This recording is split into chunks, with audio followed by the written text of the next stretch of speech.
The Alliance Theater's mission is to offer shared theater for diverse audiences, and we've always defined diversity pretty radically, not just in terms of race, gender, ethnicity, economic status, but also age. And what we found is just that this is perhaps the most powerful example of our mission in action, because at one of these performances you will have a little one, an 18-month-old, sharing this experience with a grandfather.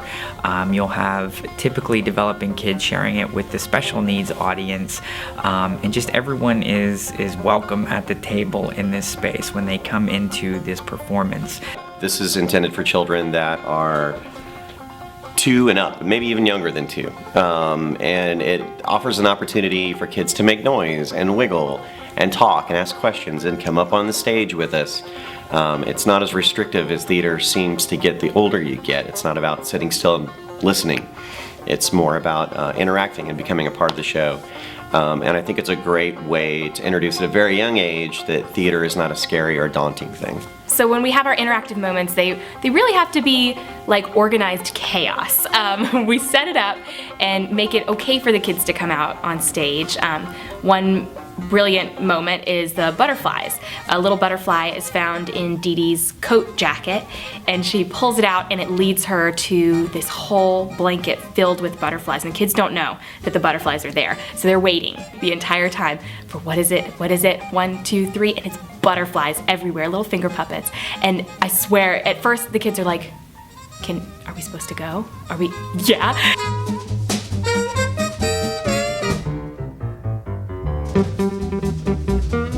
What was your favorite? Yeah. The butterfly. The butterfly. And the butterflies are eggs. What? I think because of the improvisational nature of the show, they really are the show, you know? Yeah. So it's kind of whatever they do, Yeah. you can kind of flow with it. There's room built in for us to accept what the kids give us.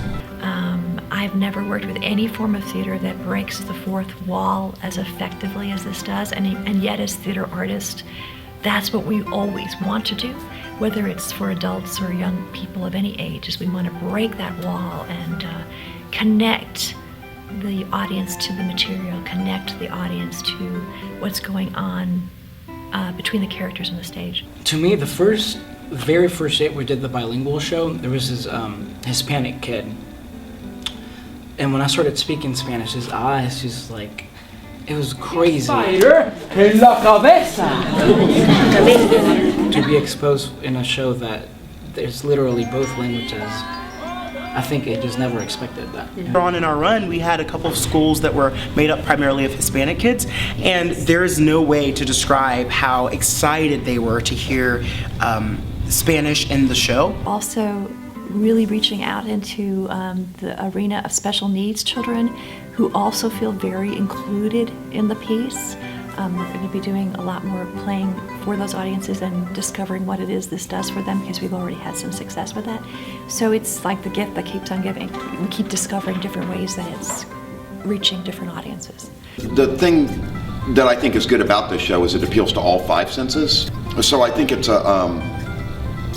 what we in arts and education would call addressing all the modalities of learning. And it's our commitment to continue this program and to expand it and to find partners throughout the community, like the Walden School with the Emory Autism Center or the Coralwood School, where their inclusive approach really mirrors exactly what we're trying to do here with theater. Because it's just, everything that was done, I think, was just beautiful. Everything's in line with what we know from research about, how children would develop.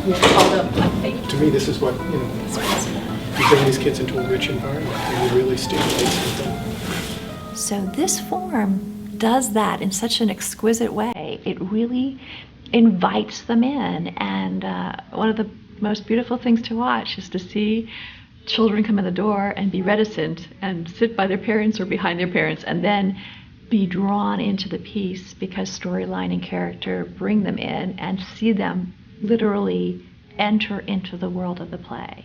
And it's just that moment of like, this is my show and I can do this and no one's stopping me from getting into it. They get to touch all the things on the stage, and that's when the kids feel most comfortable. They're like, I'm a part of this world, and it tears my heart up every time. I love it. I really do.